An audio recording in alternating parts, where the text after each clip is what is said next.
성도 여러분에게 묻습니다. 하나님의 말씀은 지금 이 시간 우리에게 그대로 이루어질 것을 믿으십니까? 우리는 가끔 하나님의 말씀을 어기거나 믿지 못할 때가 있습니다. 에스겔서를 읽다 보면 우리가 깨닫게 되는 것은 뭐냐면 하나님이 재앙이 올 것이다, 예루살렘이 망할 것이다 이렇게 말하면 백성들이 뭐라고 하냐면 설마 그렇게 되겠어? 우리 때에는 절대 그런 일이 없을 거야. 여러분, 에스겔이 하나님의 예언을 지금 하고 있는데 예루살렘에 있는 백성들은 병에 걸렸습니다. 무슨 병입니까? 설마병이에요. 내 때에는 이루어지지 않을 것이다. 예루살렘이 망한다 할지라도 그건 먼 훗날의 얘기다. 이렇게 생각할 때가 많습니다. 여러분, 예수님께서 마태복음 25장에 예수님이 오실 때의 현상을 세 가지 비유로 들어주셨습니다. 여러분 잘 들어보십시오. 나는 누구일까요? 10처녀가 있는데 5명은 기름을 준비했고 5명은 기름을 준비하지 않아서 신랑을 맞이 못했다라고 하는 이야기가 나옵니다. 여러분은 그렇게 생각할 겁니다. 나는 기름 준비한 5명일 거야. 설마 내가 기름을 준비 안 하겠어? 이렇게 생각할 겁니다. 달란트 비유를 보시면 여러분은 분명히 나는 5달란트 아니면 2달란트로 칭찬받을 거야. 1달란트가 설마 나겠어? 이런 생각을 합니다. 여러분, 양과 염소를 예수님께서 분류하실 때 나는 절대 염소 아니고 양일 거야. 여러분, 우리는 설마병 내지는 설령병에 걸려 있습니다. 혹시라도 이 시간 이 말씀을 듣는 여러분들이 과연 나는 옳은 편에, 선한 편에, 좋은 편에 있을 거야 라고 설마 그렇게 생각하십니까? 여러분, 우리가 말씀을 들을 때마다 경각심을 가지고 들어야 됩니다. 하나님 말씀이 지금 재앙이 온다 하면 그 재앙이 나에게도 올 수도 있다는 것을 명심해서 들으셔야 됩니다. 에스겔서에 나타난 그런 사상이 그런 겁니다. 에스겔은 이미 믿음의 선배들이 갖고 있던 신앙관을 갖고 있었습니다. 그건 뭐냐면 이스라엘 사람들은 하나님이 재앙을 내리건 외세가 침입해서 우리나라를 쑥대밭 만들든 하나님은 반드시 그 중에서 남은 자들을 남기실 것이다. 이 신앙들을 갖고 있었어요. 이게 남은 자의 사상이라고 합니다. 그래서 여러분, 구약 시대의 사람들은 구약 성경 곳곳에 남은 자의 신앙들이 있었습니다. 남은 자 신앙. 여러분도 아마 그럴 겁니다. 지금 전쟁이 터지고 갑자기 다 죽어가는 와중에 나는 남아있을 거야. 이런 생각을 할 수 있을 겁니다. 남은 자 신앙은 여러분들이 성경 곳곳에서 찾아볼 수 있는데 대표적인 것이 뭐냐면 노아 홍수 이야기입니다. 노아 홍수가 일어날 때 노아와 노아의 가족 8명은 살아남았습니다.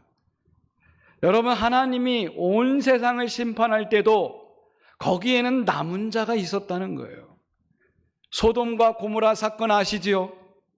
소돔과 고모라가 불로 멸망할 때도 아브라함의 조카 롯과 2딸은 남은 자로 살아남았다라고 하는 거예요. 엘리야가 갈멜산에서 아합과 이세벨 바알 우상과 싸울 때 하나님, 저 혼자 남았습니까? 그렇게 부르짖을 때 하나님 뭐라고 합니까? 걱정하지 말아라. 7,000명도 남겨뒀다. 여러분, 온 나라가 우상 단지일 때 하나님은 남은 자를 구별해 놓으셨다는 거예요. 그래서 이스라엘 사람들은 이런 신앙관이 팽배했습니다. 지금 적군이 쳐들어와서 예루살렘 성이 망할 거라고 에스겔이 끊임없이 막 외치고 있는데 사람들은 그래도 하나님이 남겨주시지 않겠어? 이런 생각을 했다는 겁니다. 에스겔 역시도 남은 자의 사상이 있었습니다. 에스겔뿐만 아닙니다. 예언서 이사야나 미가도 남은 자의 신앙을 갖고 있었습니다. 이사야가 외쳤던 것이 뭐냐면 구루터기 신앙입니다. 구루터기 신앙. 나무가 베어져서 나무는 완전히 무너질지라도 뿌리에 구루터기가 남아서 싹이 날 거라고 하는 남은 자 신앙입니다. 이런 신앙이 구약 사람들 믿음 속에 강하게 있었습니다. 에스겔도 마찬가지였습니다. 그래서 이 시간에 에스겔의 세 번째 강해를 통해서 우리가 남은 자의 신앙을 오해하면 안 된다. 남은 자의 신앙을 제대로 알아야 된다. 그리고 에스겔이 말하는 이 남은 자의 신앙을 통해서 여러분의 신앙이 하나님 중심으로 바뀌기를 바랍니다. 에스겔 8장으로 앞으로 건너가 보시면 에스겔 8장에는 희한한 경험을 에스겔이 합니다. 어느 날 에스겔이 포로로 잡혀간 지 6년이 되었습니다.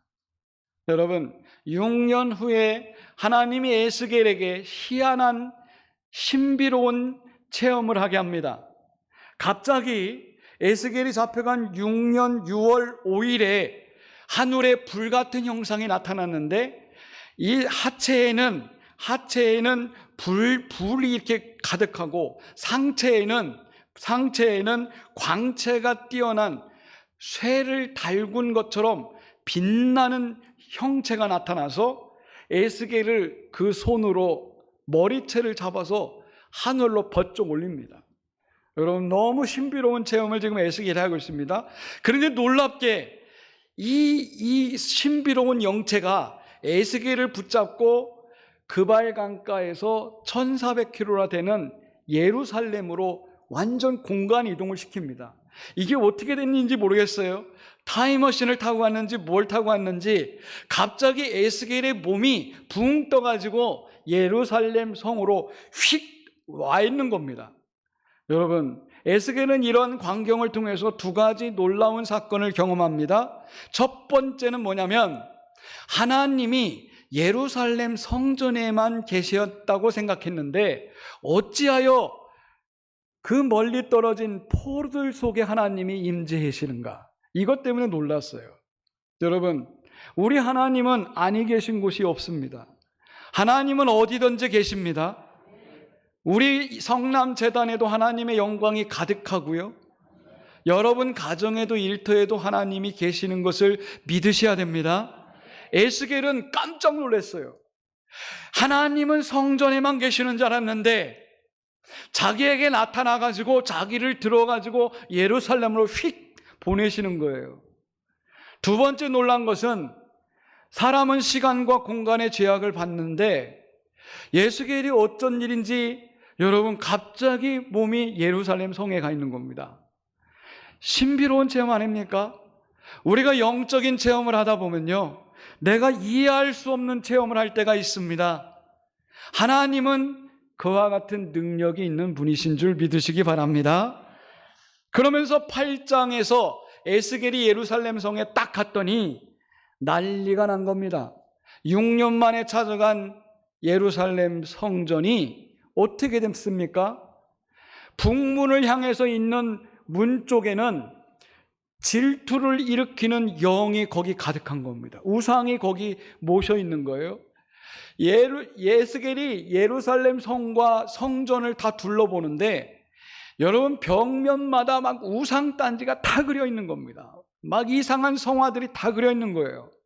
보니까 완전히 우상의 소굴로 성전이 바뀌어 있는 것입니다. 그런가 하면 성전에서 시중드는 여인들이 단무스 우상을 만들어 놓고 거기서 애국을 하는 겁니다. 이게 무슨 얘기입니까? 성전 안에 풍요의 신 단무스를 갖다 놓고 거기서 그 신 앞에 빌고 있었다는 겁니다. 그뿐 아닙니다. 성전을 등진 사람들이 동쪽을 향해서 떠오르는 태양을 경배하고 있더라는 거예요. 여러분, 생각해 보십시오. 하나님의 성전이 완전히 망가진 모습을 에스겔이 지금 보고 있습니다. 하나님의 마음이 어떨까요? 하나님은 즉시 분노하십니다. 그리고 긍휼 없는 분노를 내뿜으시면서 예루살렘을 당신께서 완전히 심판하겠다고 에스겔을 통해서 말씀하시는 겁니다. 여러분, 하나님이 한번 심판을 시작하시면 긍휼 없는 심판입니다. 하나님의 심판을 통해서 하나님은 당신이 주인인 것을 보여주기를 원하시는 겁니다. 그래가지고 예루살렘의 관원 6명을 선택해가지고 이 사람들에게 칼을 차게 하고 그 중에 한 사람에게는 먹물을 가지고 이런 모습을 애통해하는 사람들 이마에 표를 그리게 하고 그 표를 그리지 않은 사람들은 완전히 다 죽이게 하는 것입니다. 여러분 보십시오. 하나님이 심판하실 때 살아남은 자도 거기 있었습니다. 이마에 먹물이 이렇게 찍힌 사람들은 살아났어요. 여러분 유월절 때 어린 양의 피를 문설주에 바른 집은 죽음의 신이 그냥 지나갔지 않습니까? 하나님의 심판이 엄중해도 거기 살아남은 사람은 분명히 있었습니다.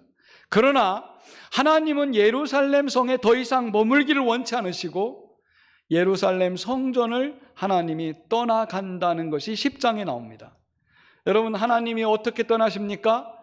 하늘에서 내려온 그룹들이 바퀴가 달렸는데 이 바퀴 달린 곳에 하나님이 올라가셔서 예루살렘 성전을 떠나가는 장면이 에스겔 10장에 나옵니다. 여러분 바퀴는 뭘 의미합니까? 오늘 우리가 자동차를 타기 때문에 잘 알 거예요. 그 당시에는 자동차가 없었어도 바퀴는 굴러간다는 의미입니다. 그러니까 떠나간다는 거죠. 그룹들이 천사들의 모습이 밑에 바퀴가 달린 그 위에 희한한 모습으로 나타나고 하나님이 거기서 타고 나가는 거예요. 예루살렘 성이 하나님이 계셨던 장소가 아닙니까? 하나님이 계셨던 장소가 완전히 우상으로 탈바꿈될 때 하나님은 더 이상 그곳에 머물러 있지 않으셨다는 것입니다. 그러면서 에스겔 11장으로 가보면 다시 한번 하나님께서 예루살렘 동쪽 문에 임재하십니다. 에스겔이 거기 가보니까 이 동쪽 문에서 태양을 향해서 경배하는 25명이 있었는데 이 25명 중에 그 중에 한 사람 대표자를 하나님이 에스겔이 예언하자마자 즉시 죽게 만듭니다. 여러분 이 장면 속에서 에스겔이 하나님 앞에 궁금한 질문을 드립니다. 하나님, 지금까지 우리 조상들은 전쟁에 나라가 멸망하든 하나님이 심판하든 남은 자들을 다 남겨놓으셨는데 어찌하여 하나님께서 예루살렘에 남은 자 없이 다 죽이십니까? 그리고 예루살렘을 대표하는 관원의 대표를 왜 하나님이 본보기로 또 죽이십니까? 그러면 도대체 하나님의 성전에 누가 남는단 말입니까? 하나님의 성전에 남겨진 사람이 있어야지만 이 성전이 회복될 거 아닙니까? 에스겔이 지금 그런 질문들을 하는 거예요. 여러분은 어떻게 생각합니까? 하나님이 예루살렘 성전이 타락했을 때 그 성전을 떠나가시면서 성전을 완전히 심판하실 때 하나님은 한 명도 거기에 남은 자가 없게 하셨다는 거예요. 에스겔이 그 장면을 보면서 하나님 앞에 통곡하며 왜 남은 자가 없습니까? 그거를 우리가 지금 읽고 있는 성경에서 발견하는 것입니다. 자, 그렇다면 하나님의 응답은 뭘까요? 남은 자가 한 사람도 없이 예루살렘을 완전히 하나님이 초토화시키는 그 장면을 에스겔이 보면서 하나님 어떻게 하면 좋습니까? 그렇게 할 때에 하나님이 이런 답을 주십니다. 어떤 답을 주시냐면 내 영이 예루살렘 성전에서 떠났다. 나는 이제 포로로 잡혀간 너희들 속에 내가 성소를 예비하고 거기 있을 것이다. 그러면서 포로에서 회개하고 하나님을 찾는 사람들을 다시 귀환시켜서 예루살렘을 새롭게 만들 것이다. 여러분, 에스겔에게 그 예언을 주시는 것입니다. 여러분, 우리가 나중에 같이 공부하겠습니다만 에스겔 마지막 부분 40장부터 47장까지는 기가 막힌 얘기가 나옵니다. 하나님이 새 예루살렘을 만들겠다는 겁니다. 새 예루살렘을 만들고 이전의 예루살렘은 사라지고 새 예루살렘을 하나님이 새롭게 하시겠다는 거예요. 자, 여기서 우리가 받는 교훈이 뭘까를 생각하면서 이제 말씀을 맺겠습니다. 여러분, 우리 성남재단은 언제나 하나님이 주인이 되셔야 됩니다. 그리고 하나님이 이곳에 임재해 계셔야 됩니다. 만약에 여러분들이 이 재단에 와서 풍요의 신에게 기도하는 것처럼 풍요만 쫓아가고 자기 잘 되는 일만 쫓아가고 세상 사람들이 믿는 그런 신에게만 내가 추종하고 그런 신앙생활을 한다면 하나님은 여러분들 속에 계시지 않습니다. 하나님이 계시는 장소는 하나님을 찾는 자들 속에 임재하십니다. 그래서 하나님은 에스겔을 통해서 예루살렘이 완전히 탈락하고 예루살렘 성전이 완전히 우상으로 포장되었을 때 하나님은 더 이상 그곳에 계시지 않고 머나먼 포로민들이 잡혀간 1400km 떨어진 그곳에 임재하셨다는 거예요. 성도 여러분, 우리가 이 말씀을 들으면서 정신 바짝 차려야 되는 것입니다. 하나님의 성전은 주인이 하나님이시고 이곳에 영적인 것은 하나님의 영이 임하셔야 됩니다. 우리가 세속적인 것이 이곳에 있어서는 안 됩니다. 또 한 가지 교훈은 하나님은 하나님이 절대 주권자라는 것을 말씀하고 있습니다. 인간은 예루살렘 성은 절대 멸망하지 않고 예루살렘 성전은 영원히 존속할 거라고 사람들은 생각했어요. 그리고 자기 때에는 성전이 절대 무너지지 않을 거라고 착각했습니다. 설마병에 걸린 겁니다. 그러나 하나님은 지금 이 순간에 내가 심판하겠다 이렇게 선포합니다. 여러분, 심판은 먼 훗날의 얘기가 아닙니다. 지금 이 순간 내가 어떻게 신앙생활하는가에 대한 하나님의 보응이 여러분들에게 있을 것입니다. 여러분, 우리는 심은 대로 거둡니다. 내가 심은 만큼 거두고 내가 뿌린 만큼 거두게 되어 있는 것이 신앙의 원리입니다. 그렇기 때문에 우리가 바르게 신앙생활하면서 하나님 앞에 온전히 내 신앙이 올곧도록 여러분 기도하시고 그렇게 신앙생활 하셔야 됩니다. 그리고 세 번째 깨닫는 것은 하나님은 포로들을 귀환시켜서 예루살렘 성전을 다시 짓는다는 겁니다. 여러분, 놀랍지 않습니까? 예루살렘 성전이 바벨론에 무너졌을 때 성전 주변에 있는 사람들을 통해서 성전을 회복하지 않았습니다. 하나님이 성전을 다시 재건할 때에는 포로로 잡혀갔던 그 사람들 중에 하나님의 신앙을 회복한 사람들을 통해서 다시 성전을 지었다는 겁니다. 여러분, 이 사실을 볼 때 오늘 여러분들이 어렵고 힘들 때일수록 내가 성전을 지키고 짓는 사람이 되겠다는 각오를 하셔야 됩니다. 저는 개척을 해보니까요, 24년 동안 성전 조그맣게 하나 졌습니다만 그때 느낀 건요, 성전을 지려고 하면요 교인들이 한둘 빠져나가요. 책임을 안 지고 싶은 거죠. 끝까지 남아서 헌신한 사람들은 여러분 믿음의 사람들이더라고요. 우리가 하나님의 성전을 새롭게 만들 때에도 마찬가지입니다. 내가 헌신을 다짐한 사람들은 하나님이 이곳의 주인이라고 믿는 사람들은 헌신하게 돼 있습니다. 하나님이 이 성전에 임재에 계시다고 믿는 사람들은 말하지 않아도 헌신자가 됩니다. 그런 사람들을 통해서 예루살렘 성전은 다시 재건된 것입니다. 성도 여러분, 오늘 에스겔서를 통해서 우리에게 주시는 교훈을 들으십시오. 이 성전은 하나님의 것입니다. 하나님을 절대 주권자로 믿는 사람들을 통해서 또 일하십니다. 에스겔은 오늘 그 얘기를 우리에게 하고 있습니다. 남은 자가 누구냐? 성전에서 우리는 괜찮을 거야, 설마 하는 그 사람들이 아니라 회개하고 돌아온 사람들이 결국 남은 자가 되더라 라고 하는 말씀을 우리에게 주셨습니다. 이 말씀대로 명심해서 살아가시기를 축복합니다. 기도하겠습니다. 하나님, 에스겔서를 통해서 우리에게 말씀하십니다.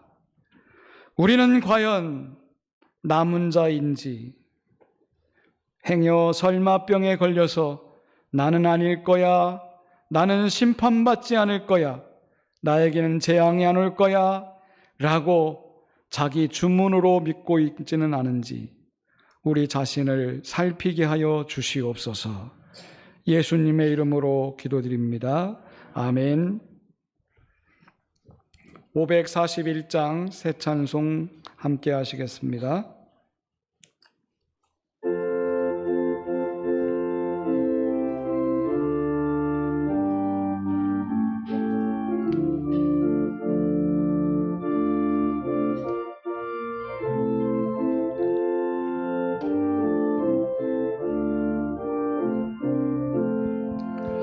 꽃이 피는 봄날에만 주의 사랑 있음인가, 열매 맺는 가을에만 주의 은혜 있음인가, 땀을 쏟는 여름에도 주의 사랑 여전하네, 추운 겨울 줄일 때도 주의 위로 변함없네, 솔로몬의 부귀보다 욥의 고난 더 귀하도, 솔로몬의 지혜보다 욥의 인내 아름답다.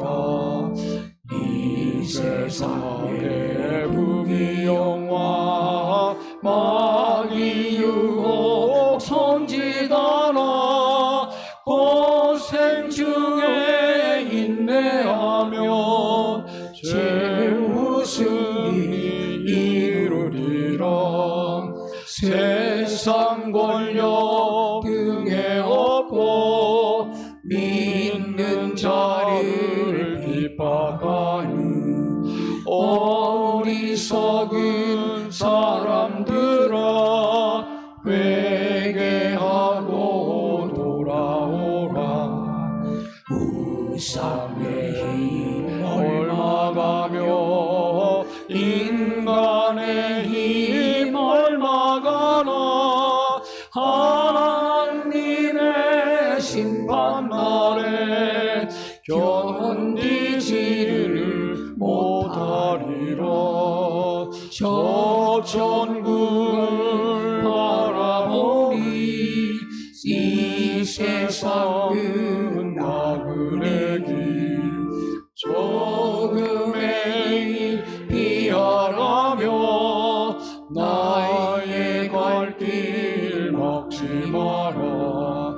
내게 맡긴 양을 위해 나의 결의 평화 위에 우리 주님 가신 길은 충성으로 따르리라. 아멘.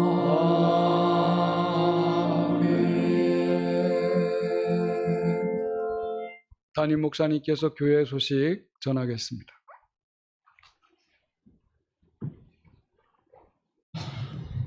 광고 말씀을 드리겠습니다. 이제 내일 목요일 날 새벽 기도회 우리 열심히 새벽 기도회 훈련하자.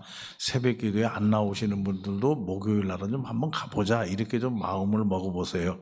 그래서 우리가 새벽 기도 훈련할 수 있도록 그렇게 하고, 금요일 날 구역 연합 예배로 드립니다. 여름에는 각 구역에서 따로 안 드리고 구역 연합으로 교회에서 11시에 드리니까 꼭 구역장님들 얘기해서 구역 식구들 가까이에 있는 구역들 다 와서 예배 드릴 수 있도록 하고, 금요 심야 기도에 전혀 변함없이 교회가 제일 시원해요. 교회가 아무리 덥더라도 교회가 제일 시원하니까 금요일 날 저녁에도 나와서 기도하시기를 바라고, 이제 지난 월요일부터 우리 그 화장실 다 뜯었어요. 그 오늘 3층도 이제 손대기 시작했는데, 그래서 지금 오늘 저녁이 문제인데 지금 화장실이 안 돼요. 지금 화장실이 오늘 저녁만, 내일 와요. 간이 화장실이 내일 아침 9시에 도착한다고 그러는데 내일부터는 간이 화장실을 쓰겠지만은 여러분 하여튼 좀 불편하더라도 지금 이 남자 화장실, 여자 화장실 3층 지하 주방 다 뜯었습니다. 전부. 그래서 지금 아주 새롭게 지금 여러 가지로 편리하게, 어떻게든지 편리하게. 근데 이제 문제는 뭐냐, 이 사람이 와가지고 바닥은 이색으로 해주세요. 이 사람이 와가지고 바닥은 이색으로 해주세요. 벽은 이색으로 해주세요. 이런 사람 없기를 바라요. 절대 안 듣습니다. 내가. 왜? 누구한테 맞춰 이걸? 그러니까 제가 색 딱 고르면 그만이에요. 알겠죠? 그게 맞겠죠? 누구 말을 듣냐는 얘기예요. 아침에는 이 권사님이 오셔가지고 이 색깔로 해야 됩니다. 저녁에는 또 딴 권사님이 와서 이 색깔로 해야 됩니다. 이거 이제 비율을 못 맞추는 거예요. 그러니까 다 얘기 들었어요. 의견은 다 들었는데 딱 결정하는 것은 그냥 제가 하는 거니까, 제가 욕 먹으면 되니까 그냥 제가. 그러니까 그렇게 하시고 일하시는 분들에게 맡겨주시면 아주 편리하게, 어떻게든지 깨끗하게, 아주 주방도 깨끗하게, 그리고 화장실도 아주 깨끗하게 그렇게 정리하려고 그래요. 그리고 이제 내일 간이 화장실이 오겠지만은 다급한 분들, 이거 나는 급하다. 그 딱 화장실 한 군데밖에 없어요. 우리 방에 있는 화장실. 우리 방에 있는 화장실. 그러니까 할 수 없어요. 급하면 우리 방으로 오시면 돼요. 우리 방으로 오시면 약 한 100댕개씩 내가 받을까. 그래서 화장실은 오로지 그냥 화장실 돌아가는 건 저희 방에 있는 화장실밖에는 없다. 그러고 이제 내일 이제 설치가 되면 간이 화장실도 다 이제 운영이 될 거니까 그렇게 하시고 잘 협조해 주시고 열심히 지금 하고 있습니다. 우리 또 이제 오늘 신방 갔다 왔습니다만은 김성숙 장로님이 지금 호스피스 병동에 들어가셨어요. 호스피스 병동에 들어가셨다고 하는 것은 이제 하늘나라 갈 거 준비한다. 이제 혼자 계셔요. 지금 혼자 계시는데 잘 의식이 뚜렷하게 있지는 않고요. 오늘 가서 기도하고 이렇게 왔는데, 여러분 우리 그 김성숙 장로님 위해서 얼마 걸릴지는 모르겠어요. 이 호스피스 병동에서는 최대야 30일이에요. 30일 넘으면 또 나와야 돼 다시. 그러니까 그렇게 아시고 이 김성숙 장로님 위해서 열심히 기도해 주시기를 바랍니다. 이 시간 제가 한번 기도하도록 하겠습니다. 사랑이 많으신 아버지 하나님, 간절히 간구하고 기도합니다. 우리 교회 김성숙 장로님, 이렇게 아버지 하나님 병으로 말미암아 고생 많이 하시다가 이제 하늘나라에 가려고 준비하고 있습니다. 하나님, 생명은 우리에게 달리는 것이 아니라 하나님이 하시는 일입니다. 하나님께 맡기오니 하나님 인도하여 주시옵소서. 할 수만 있으면 평안하게, 힘들지 않게 천국 가실 수 있도록 천군 전사 지켜주시고 보호하여 주시옵소서. 가족들이 잘 돌보고 있습니다. 기도하고 있습니다. 가족들의 기도를 하나님 응답하여 주시옵고, 또 우리 장로님 잘 천국 소망을 가지고 기도하면서 편안하게 가실 수 있도록 하나님께서 함께하여 주시옵소서. 주님께 모든 걸 맡겨오며 예수님의 이름으로 기도하옵나이다. 아멘. 상입니다.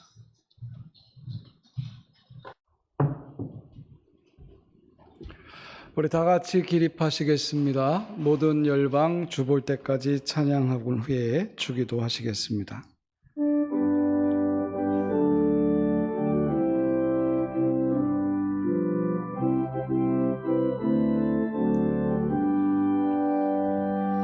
내 눈 주의 영광을 보네. 우리 가운데 계신 주님, 그 빛난 영광 온 하늘 덮고 그 찬송 온 땅 가득해. 내 눈 주의 영광을 보네. 찬송 가운데 서신 주님, 주님의 얼굴은 온 세상 향하네. 권능의 발을 드셨네. 주의 영광 이곳에 가득해. 우린 선의 주님과 함께 찬양하며 우리는 전진하리. 모든 열방 주 볼 때까지 주의 영광 이곳에 가득해. 우린 선의 주님과 함께 찬양하며 우리는 전진하리. 모든 열방 주 볼 때까지. 하늘에 계신 우리 아버지, 아버지의 이름을 거룩하게 하시며 아버지의 나라가 오게 하시며 아버지의 뜻이 하늘에서와 같이 땅에서도 이루어지게 하소서. 오늘 우리에게 일용할 양식을 주시고 우리가 우리에게 잘못한 사람을 용서해 준 것 같이 우리 죄를 용서하여 주시고 우리를 시험에 빠지지 않게 하시고 악에서 구하소서. 나라와 권능과 영광이 영원히 아버지의 것입니다. 아멘.